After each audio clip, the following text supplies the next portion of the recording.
A gear pump is a positive displacement pump that moves fluid by trapping it between the teeth of two rotating gears and the pump's casing. As the gears rotate, they create a suction at the inlet and a pressure at the outlet to move the fluid. How it works, step by step.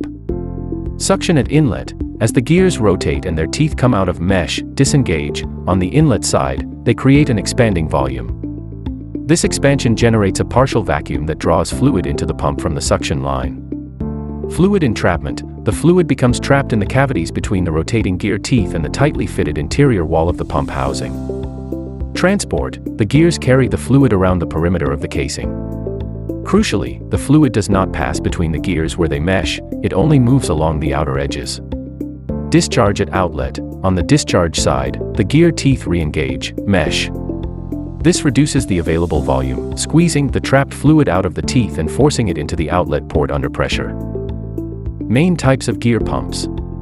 External gear pump uses two identical gears, a driver and a driven, rotating in opposite directions. These are common in high-pressure hydraulic applications like car oil pumps. Internal gear pump features one smaller gear rotating inside a larger gear.